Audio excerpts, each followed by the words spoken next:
this organisation, which is the Global Multi-Faith. This is the Global Multi-Faith Day of Climate Action, only a few weeks ago, so I haven't had much time to get up to scratch.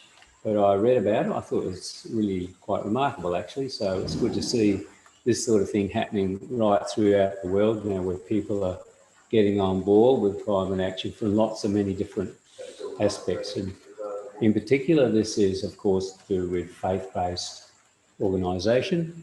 So it ties together all the religions, I'm assuming, and a lot of the indigenous cultures and philosophies. So that's one of the two of the things I'd like to tie together a little bit. And I'm not going to speak for a long time. Liam will follow and speak on the ecology a little bit, and maybe people will have some questions, hopefully, too. So I'm going to start off by acknowledging the traditional owners of this land, the Indigenous people of Australia, and their elders past, present and future. And it's only just recently I've started, well, I've always been interested, but there's an amazing amount of information and literature coming onto into the market on the Indigenous culture and its philosophy, and it's quite remarkable. And I'm sort of been reading quite a bit of that and seeing the parallels between the Indigenous philosophy and Buddhist philosophy. So let's start off with I want to try to tie together these various strands a little bit so it makes sense, and we tie it to climate change. So this is primarily about climate change, but climate change and the environment's inextricably linked, because it's the destruction of the environment and consumerism, materialism, that's actually brought this problem about. And Geshe talked, I thought, a really good talk on our personal attitudes and why this is the case. So from a Buddhist point of view, we approach it very much from the mind, how we look after our mind and how that relates to everything else. So Buddhism has its basis as much as anything in dependent origination, which is about the interconnection of everything. When we look at that and study it, we see that everything is completely interconnected. They're not separate, nothing's separate. And as we study that from a point of view of Buddhism, from different angles and in different ways, we start to get a sense of compassion arising,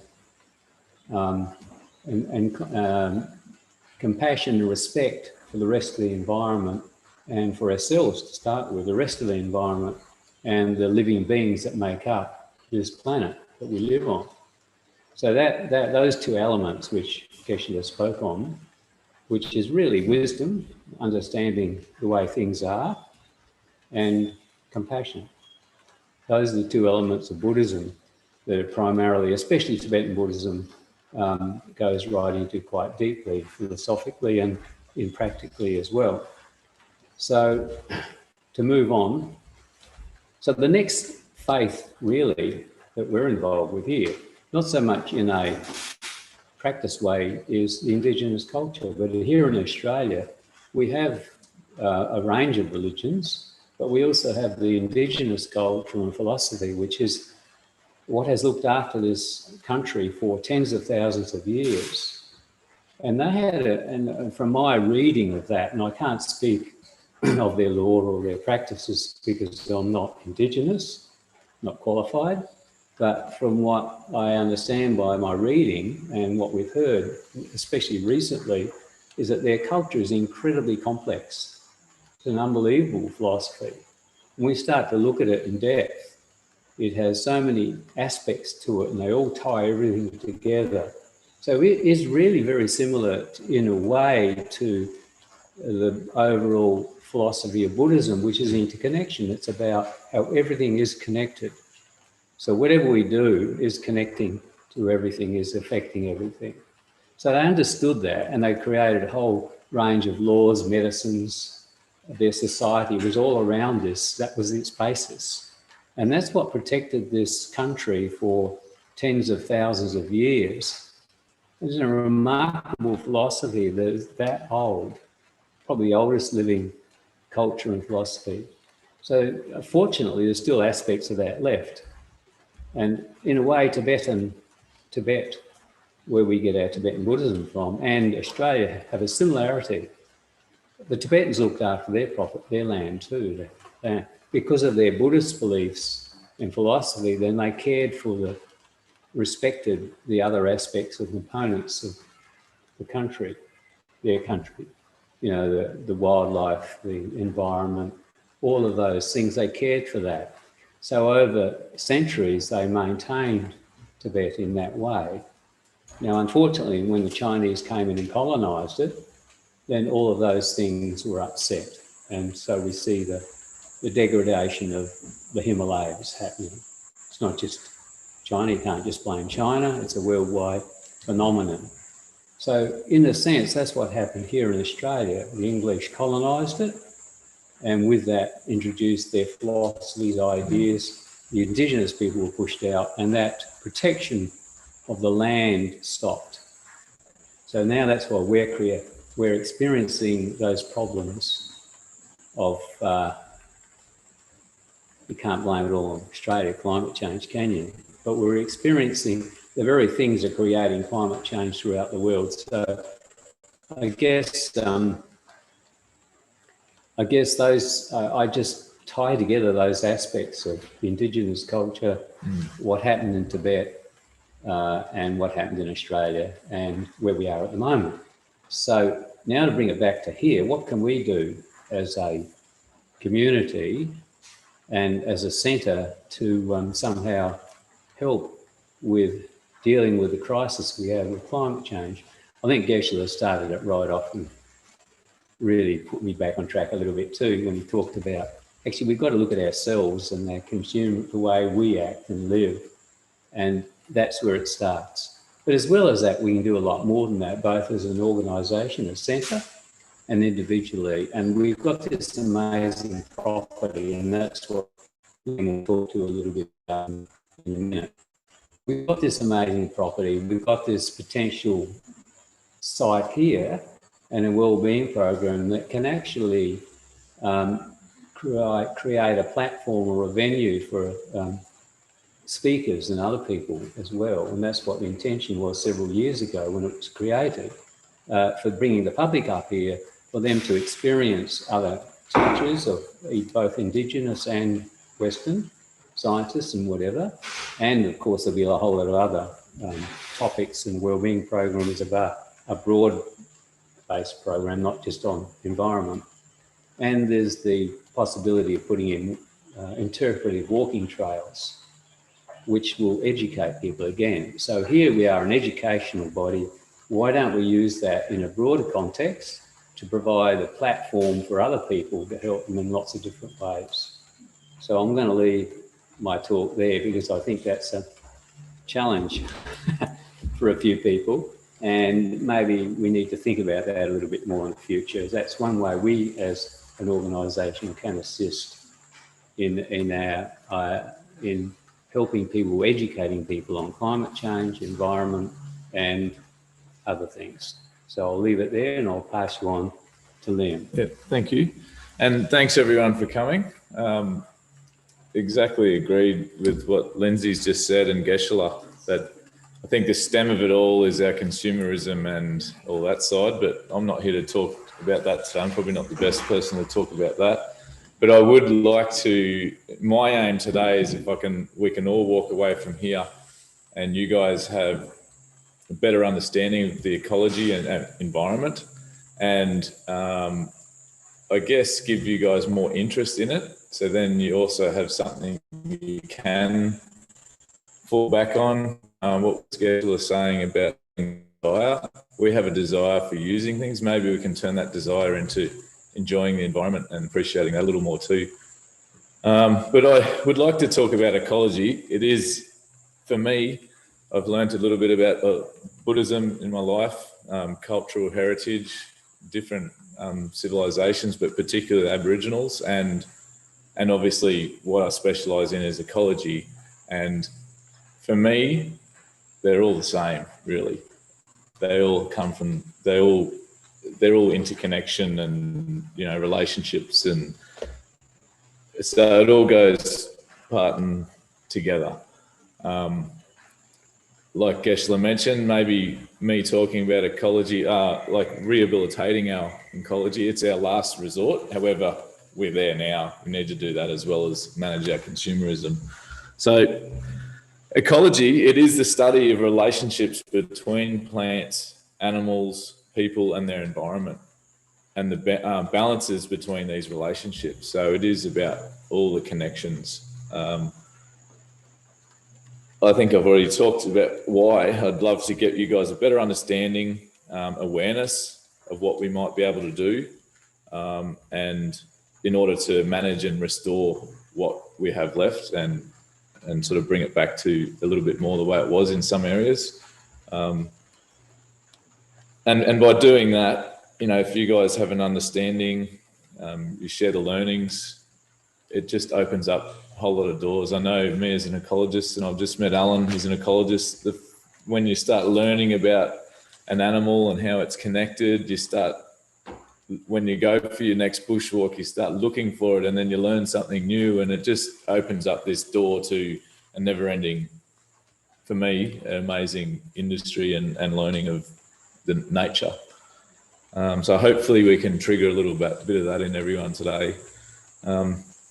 So yeah, everything is connected, and we as humans, unfortunately and fortunately, have the ability to impact these connections for good or bad. And I'd like to talk about how we can try and turn that into good impact, because we know today everything's development here on the coast, and a whole lot of, you know, the world is growing and everyone wants to consume, and we need to look at what we can do here. And I really believe that everyone can make a difference at their own, you know, their own level. And it makes a huge difference overall. So yeah, today we'll focus on what good we might be able to bring in the topic of, you know, natural area or ecological restoration, I think. So to do that, really, just having an understanding of ecology, and we'll use this area today as a bit of our example, but for me, scientifically, whenever I get called to a job or just even my own interest, I walk through the bush, the first thing I look at is the soil, because I've learned very quickly that the soil, for one, it's an organism itself, it's a living organism, and if the soil is depleted, that shows in the bush. You see it with other, you know, what's going on, but also the soil type automatically tells me what trees should be there, because every tree has its own preferred soil. So I'll try not to get too much into the detail, but I'm just trying to open up to you where all the connections are, and I'm going to start with the soil. You don't need to come out with knowing what soil does what, but start paying attention, and it's amazing what you start learning. So from the soil, I'll dig around, and around here I know it's sandstone. I'll know automatically there's blackbutt trees which love sandstone, and they are usually the dominant species. If they're not the dominant species, I automatically know it's had some impacts in the years, logging or change of land use because of human activity. And then I'll start to see, maybe we need to focus on what it used to be, not what it is now, because what it is now is out of balance quite often after we've affected it. Trying to find a balance is important. And then, you know, for me, quite often my job is actually to rehabilitate or restore an area. So I see a lot of changes that we've made, all due to the land use or the history. You know, has it been cleared for cattle grazing, you know, which I don't know if you guys are aware, but this area where we are now, for the last 120 to 150 years ago, it was cleared. I think there's photos of the Gompa, and it's just a bald knob with the Gompa built. So when Chenrezig was donated, the land was donated to Chenrezig, it was very bare. It was mostly logged and cleared. And already in a short time, there's amazing natural regeneration, and also with the help of people up here planting. And so always look at the history, because it tells a story and helps you unfold what you might see is going to be a balance down the track. What are we going to aim for when we're restoring the land? Are we going to aim to plant exotics, or are we going to aim for what it used to be? So looking back to what it used to be is always important, and understanding what's caused it to become in this degraded state. I apologise if I wander. I've sort of haven't set the perfect talk for today, but I thought I'd keep it open because I'd encourage you guys to also ask questions. So feel free to interrupt me if you have any questions through it. I'll go to a learning I had more recently, spending some time with some cultural heritage, some Aboriginal people from this area on a project, and also in the fire brigade. And he said to me, I was walking around the bush and it's all sick. He called it all sick. And for me, I was a little bit like, hang on, no, it's not. I'm used to this. And I had to think about it. And I asked him, what do you mean by it's sick? And his perspective was, he's referring to back when they knew it, when they managed it. And when he explained what he sees it as and what it was, I was like, wow, he's right. It's sick, but it's not like fear factor sick. We can fix it. But it was really important for me to get that learning that what I think was normal, I realized it actually wasn't how it used to be. And now I sort of reach for a different level. And I've learned a lot since then because it's opened my eyes to what he told me. And now I look around and I go, oh yeah, I know what he means. I don't call it sick myself, but yeah, it needs a little help.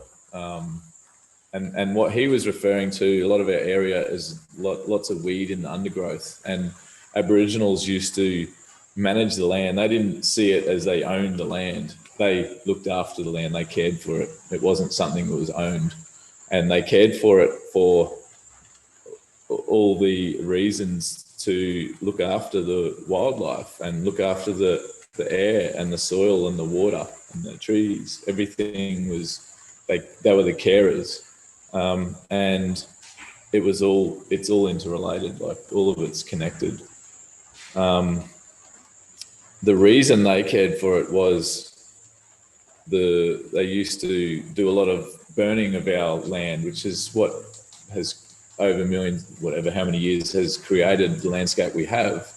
But their burning was not like the burning we see these days, where wildfires are devastating. And, you know, that's because we've changed the environment. We took the fire away when the whites settled or whoever, and we took the fire away.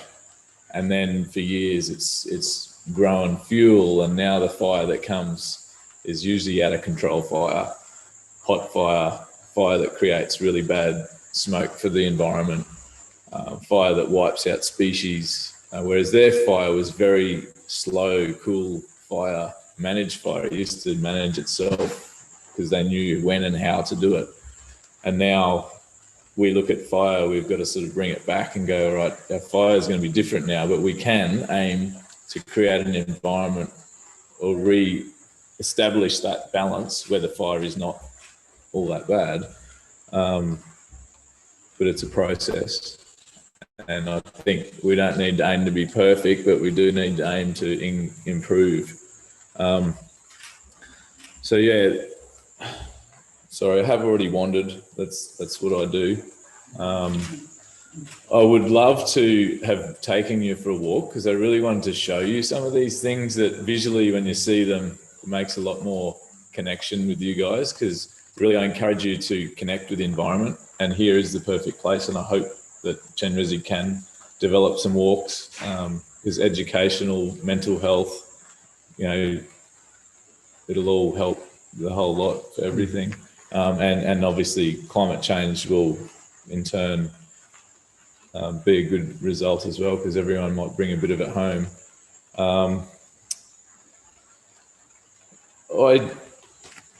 I guess a lot of this stuff I did want to talk on the walk. Do you think we're going to go for the walk? We're not. I don't think we are. It's too wet for everyone, or yeah, I think so. If I would love to, but you know, if not everyone wants to come, I understand, and I apologise. But I wanted to get into showing you the connections between it all a little bit, just some examples. I'm sure Alan would have even things he's probably keen to add if you would like. Help me out here, no. But maybe I can just tell you a few stories from my learnings here more recently, or even, you happy if I just do that Yeah, sort of thing? and there might be some questions later too. I apologise, I didn't even introduce myself at the start. Where I come from, yes, Lindsay's my father. He's taught me a lot of what's led me to be where I am. But in the last 10 years and an actual 20 years, I've been in the career of ecology and land restoration. But in the last 10 years, really getting involved with it heavily, and we're running our own business on the coast. However, we work Queensland wide, from every sector, from public, their backyards, if they want to do something, all the way commercial, and even unfortunately we work with mining too. we do try and make a difference with what we do. Sometimes can get a little bit depressing because the world is a world of development now, and there's legislation for everything, even environment. It's all law, everything. They work within law, and that's unfortunately how a lot of this stuff goes ahead.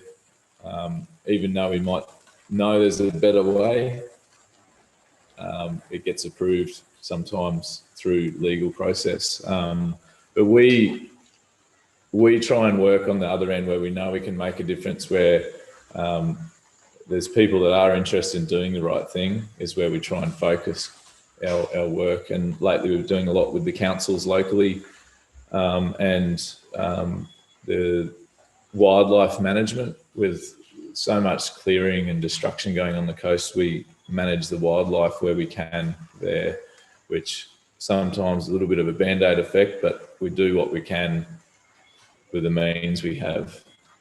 And we work a lot with the carers, which end up caring for a lot of the animals that are impacted on the roads, and dogs and human impact. So it's the whole range of environment. We work with that and try and manage it and create better planning in future. So yeah, we've got a broad background, really good team of people, and we live local.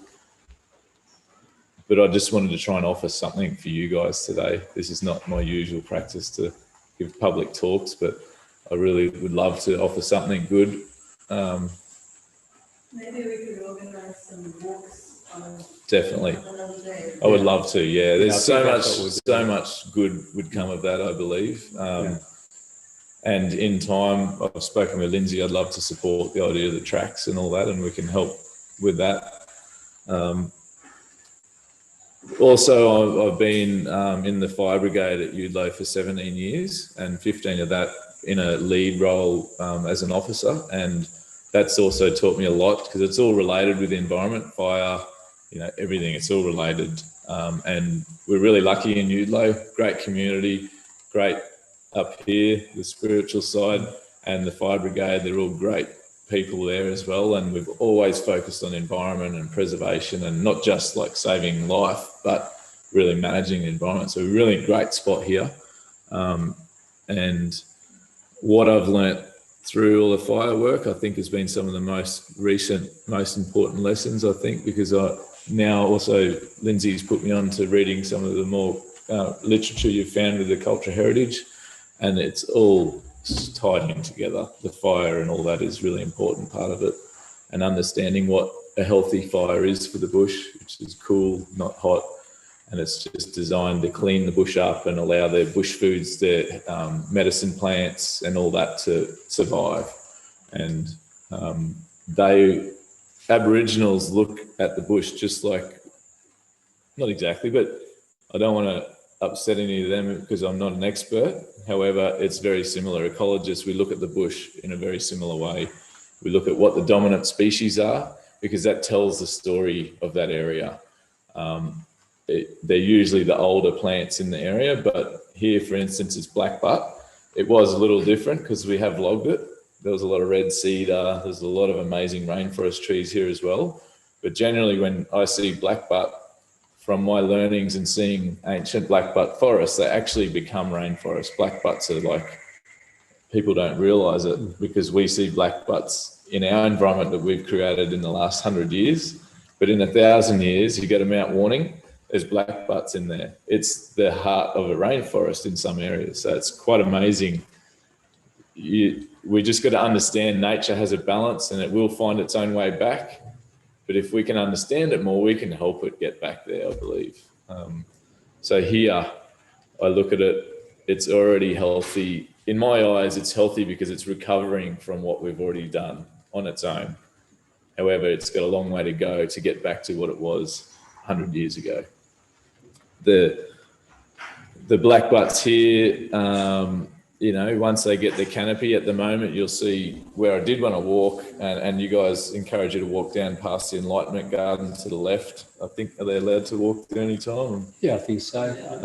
And walk along the road there. It's an easy walk, and just look around and you see lots of grass species, lots of canopy blackbutt trees and others, but blackbutt is the dominant. And then below that, it goes into nice deep rainforests, of viney areas, really dense canopy, and importantly, the canopy is one of the most important parts to our environment here, because without a nice canopy, we get the sunlight coming in, which creates more fuel load on the ground because it grows really thick in the mid-story, and also the weed growth, which is an issue here, but it already is. In the last couple of years, walking around here, I notice it's seemed, I don't know, has anyone been doing weed control, but lantana's dying off in areas compared to what it was years ago. There's a couple of people doing the weed control. Yeah, so I think it's probably an impact of their manual labour, but you do see over time as it develops, the weeds slowly die back out in some cases. But it's a real fine balance because weeds can take over and remove those native species which are so important in the whole system. Because I've only talked about plants really, it's all the animals as well. So like the big blackbutt trees, if we take them out, which in a lot of our development areas, they do take out the big habitat trees, we lose the breeding places, wildlife. I don't remember stats, but there's a larger percentage of our wildlife needs hollows to breed. And if without that, they can't keep populating, and, you know, they get under so much stress that we can lose them. But also, like, because there's all the possums, gliders, a whole lot of little marsupials that use the hollows, a whole lot of birds, owls and parrots, and there's just countless. They use the hollows. Without them, you lose something else as well, and it's a domino effect. It's all so important. You take one thing away, it affects everything. For instance, if we took away the birds, you lose your seed dispersal for most of our trees. So when I get a bare property that needs restoring, we aim to plant trees which are going to grow quicker at the start, get a bit of a canopy, introduce the birds, and then once the birds are there, it does start looking after itself because the birds bring in the seeds from the bush next door or whatever. But until the birds are there, it's all on us because it doesn't do its own thing. So just trying to show you the connection between everything. And it comes all the way down to the insects, like the pollination. The native bees are so important because most of our Australian natives cannot get pollinated by European bees, for instance. You know, a lot of unknown people think European bees are our pollinators. Yeah, they are, but they're exotic and they're not designed for our plants. Our plants, most of them have tiny little flowers that they can't get in and pick up the pollen and take it to the next one to create that seed for the next year. So without the native bees, we would be up, you know what, without a paddle. Then even the insects have connections with each other. Like another ecologist told me the other day, we went for a bushwalk and he showed me a little grub on a tree, and I can't quote the names, but he showed me this grub, which a caterpillar lays the egg, the grub hatches from the egg, and then the ants that live under that tree, they have he called a satellite colony under this one particular species, only this one plant. They live in the ground in little chambers, and they come up and they actually pick up the grub off the little plant. It's only about this high. They carry it down into a separate chamber built for this grub, and they look after it. They raise it, and they keep each grub away from each other because the grubs eat each other. and then that grub turns back out, and it's got a job when it survives to pollinate that particular plant. So the connectedness is mind-blowing when you actually look at these little things. Like it's just, I'll never learn enough in my lifetime on the environment. So get out there, read books, look at it, try and find people to pick their brains, because everyone knows something and it's really intriguing. Yeah. So maybe we have some questions before we finish. I have a question about the fire. Yeah. So when you do backburning, Yeah. are you trying to emulate the Indigenous methods of Yes. fire? Yeah. Yes. So we definitely are.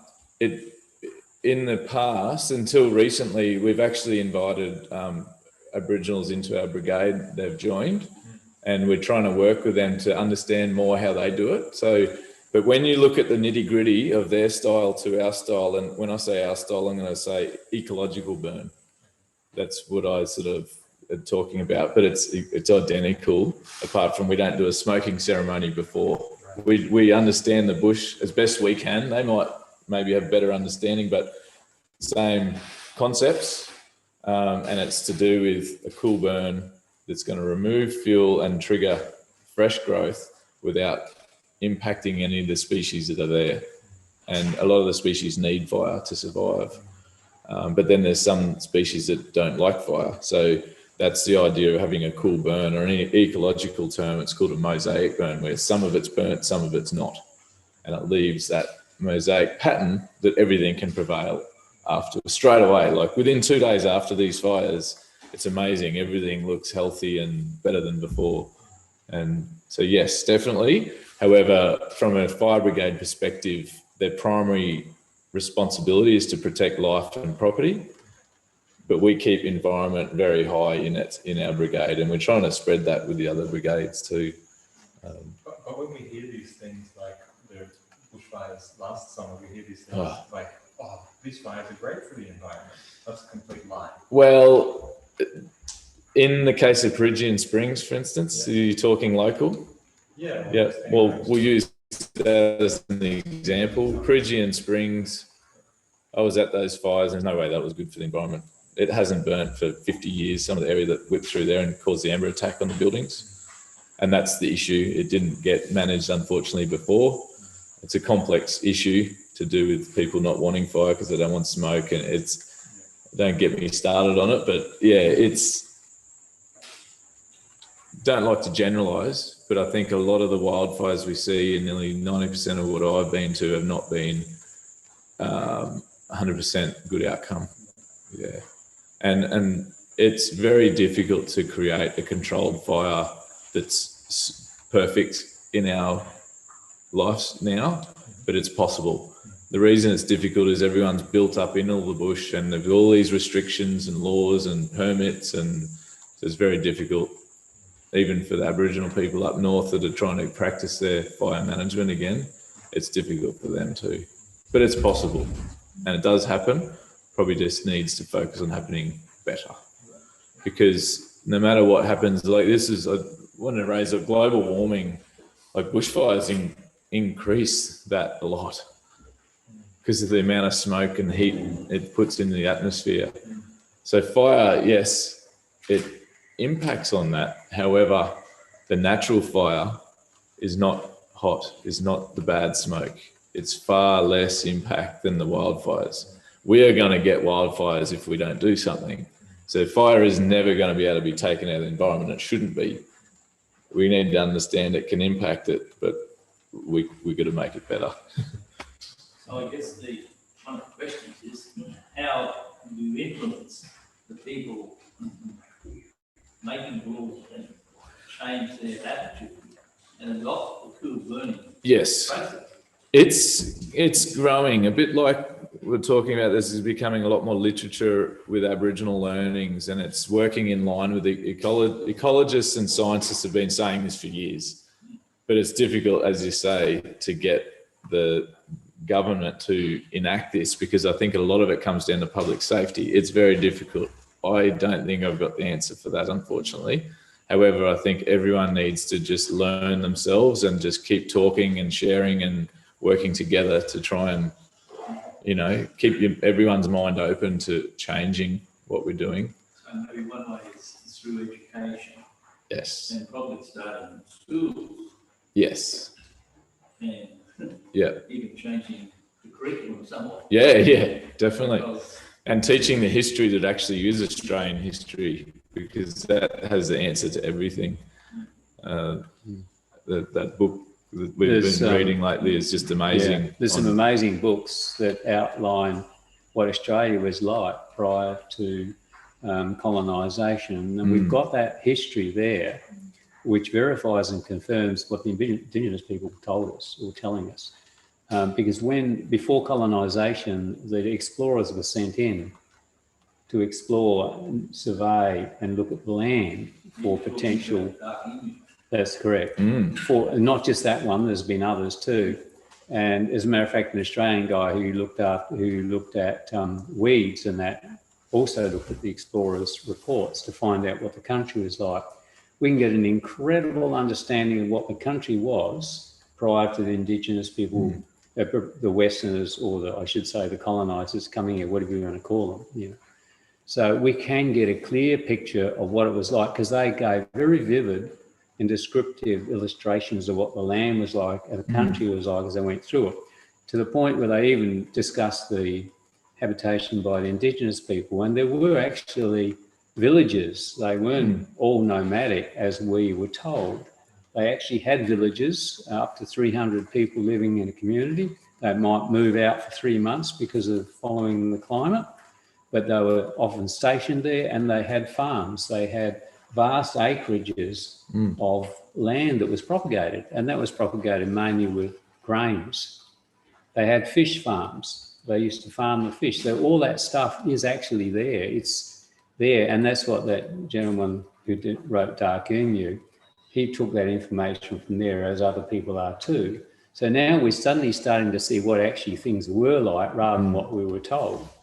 Now, of course, we were told that the Indigenous people were nomadic.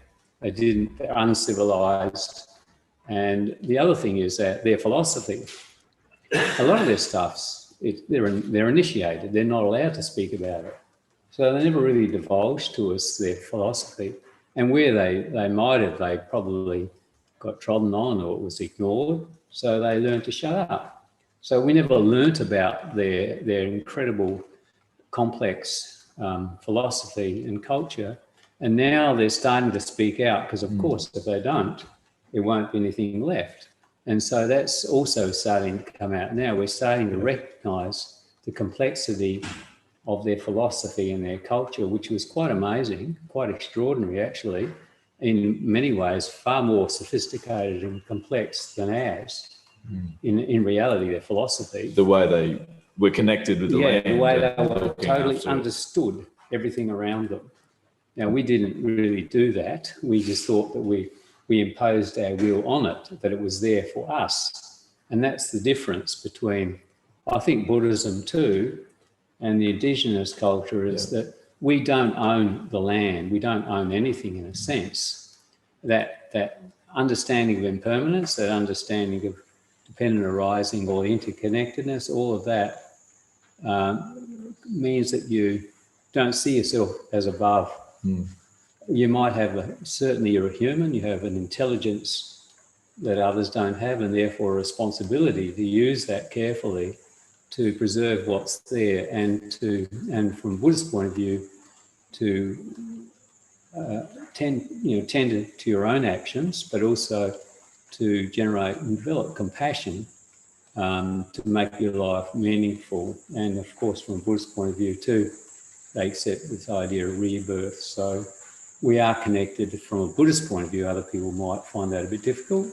We are actually connected anyhow through rebirth, through past lives, and that connection flows through there as well. So there's lots of levels. So I think what's coming out now is we start to read the Indigenous information on Indigenous books. There's some on fire. There's a really great one on fire if you're interested. I've lent it to Liam, and I've lent it Now to my other I've son. bought multiple copies and I'm handing them out because it's so good. And, It's yeah, and there are other books as well. So we have a collection of books for sale in the bookshop on Indigenous culture, and I'm hoping there'll be enough interest to talk to Claire and keep making sure we get more, and maybe Facebook a bit, so that people are start to learn a lot more about this country, you know, and its heritage, its inheritance, because now we need to protect not just the country but the Indigenous culture and bring that back to what it was, or at least to raise it to the level that will help us as a country to also understand about the environment and our relationships too, in a way. So I think actually, it's an extraordinary time. I know there's this crisis happening on climate change and all that, and that's true, it's real. But at the same time, there's also a lot more willingness from people to come out of their shells, say something, learn about things. And for me, that's a really hopeful. Refreshing. Well, we might not have many chances at it. So maybe we could end. I'd like to reiterate Yeah, what you were saying, and I was just thinking, you know, with Geshe-la talking about our need, our desire, we've always been taught that we own things and that, whereas the Aboriginals, they didn't. They were taught that they were the stewards, they were the carers of their land, and they didn't necessarily own anything. It was, I think that's the difference, why they didn't want to destroy it all. They just knew that if they looked after it, it looked after them, because for them, when you look as an ecologist, every animal has a role. Yes, humans have a role, but we have a knack of wrecking everything. Whereas Aboriginals weren't in that, they weren't playing that role in their environment. They were one of the beings in that environment that helped the whole thing go. Yeah, well, I think we will leave it at that. Yeah, because I know Liam has to get going soon, so we might end it there. But is there questions? Yeah. I'd love if... Yeah, Sandy? Yeah. Just about exotics. Yep. So in terms of Chinese, Yep. and also in my neighbourhood, Yep. my home at do you think there's a place for exotics, or should people really just focus on nature? I think, look, I don't like to, because you can't be too black and white. I think if it's an environmental weed, it doesn't have a place, because environmental, they're classified through experiences we've had, learnings we've had. If it's an environmental weed or it's listed, obviously it does damage in the environment. So those definitely no. So choose very carefully if you are choosing to plant exotics. I don't encourage it. I know around here there's a lot of plants that aren't native to this area, but they're native to Australia. And that's also fine, because they're not escaping and taking over and changing things majorly. And look, they're still doing their job. They still provide a habitat. We're never going to have the perfect back to 200 years environment. However, look at what the impacts are. So I wouldn't encourage any exotics that have a chance to impact. And I really highly encourage the natives if you're in a native environment. If you're in town, exotics don't matter so much, because you're not changing.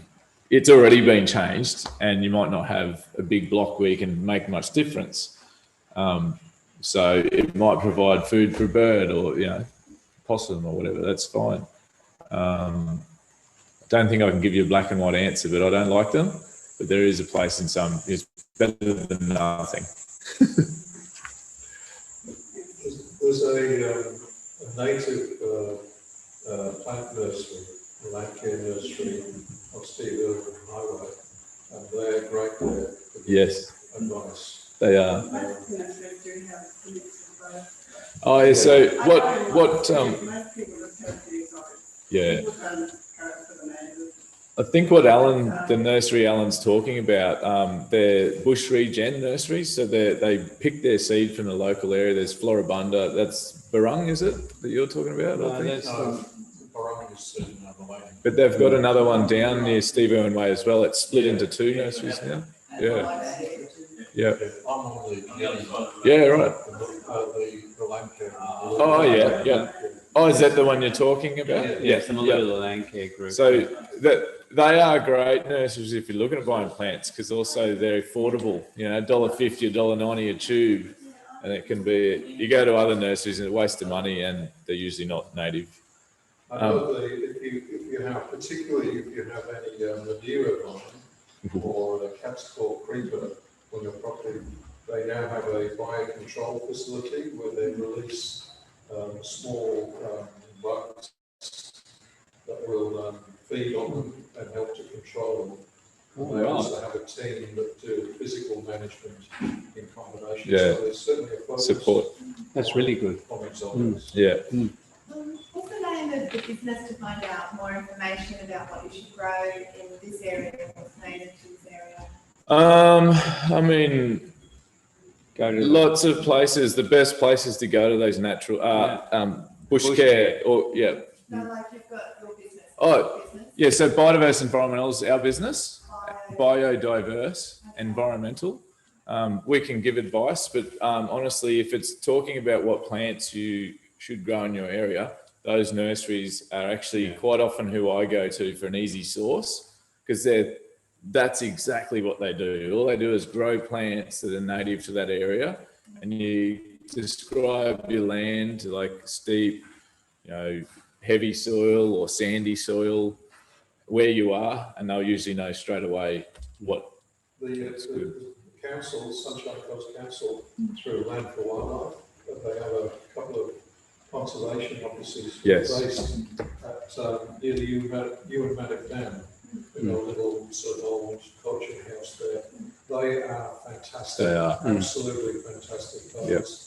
Very knowledgeable, very humble. And you might turn up there and sort of think, be embarrassed to ask a question because you think, they can't deal with something like that. It doesn't know a thing. But they're great. They are. they are. And also, if you have a property of any decent size with any connectivity with natural areas, you can apply for grants through Land for Wildlife. So you join Land for Wildlife, which is the council initiative, a state government funded council. Anyway, Local. yeah, that's right. But it goes all over Queensland. But you go to your local area, join up, costs nothing. They give you all the advice. They actually send out their consultants and they'll do a survey. They'll tell you what's there. They'll give you some guidance and interest. And then you can even get 300 free tubes a year most times and help to pay for weed control. It's a really good setup and it's still going. So if you've got a decent property that has any connectedness, definitely, because you need to qualify to be suitable. So sorry. So you need to qualify your land to know that it's going to be of a benefit to the larger area, if that makes sense. We're on land there and a guide, the landholders guide living in the Blackwell Range as well, and surface guides all the different soil types and different across the entire Blackwell Range, so you can sort of identify from that. Yes. Kind of species. Yeah, that's right. And in there they talk about that, this whole range was continuous rainforest prior to colonisation. So you've got like Mary Cancross is a small remnant of that. Yeah. This entire range system had similar species. That's right. Aspects. It's hard to imagine, really, like the whole. Across the entire range. Yeah. And then even down here. But what I'm wondering about is, so we've got such massive, like, spherical dominance, so many eucalypts here on CI, just natural regrowth. And I imagine we would have a lot more rainforest species. Yes, so, definitely. In terms of CI's ecological health, is that something I personally like to see remediated and restored yield? In time, it is like thinning out the eucalypt, introducing some more rainforest. I don't think there's much need to thin out eucalypt in most cases. If it's all fresh, really new regrowth, and it's like so thick that it's just one species, then you think about that. But in this sort of environment, it actually is starting to come back on its own. But definitely reintroducing some of those rainforest species is important, because a lot of them were taken with the logging. Like I've surveyed lots of properties around here through interest mainly, not work, and I've only found several decent sized red cedar trees. They used to be everywhere. They logged a whole lot of them. So things like that, because they're a really important rainforest tree, but they're very slow growing. Like what we see here, the blackbutts are quick growing. They emerge, they get up there, they build the canopy. Over time, things come under them. So Yeah, there's a long starting time point though. of developing that proper system. But I mean, the best way to go about that, if you've got property especially, is to go to the council and those officers, you were talking about 2 of them, and they'll help you with, there's a lady because I've got a VCA over my property and also got land care. Which is a VCA is a state covenant. Yeah. Yeah. And the lady that I deal with, I've forgotten her name offhand, but she Danielle. was willing to come up here and have a look at the Santa's property. And this is falls within her area. Yes. And they're the ones that give you the best advice in terms of how to do that. Plus,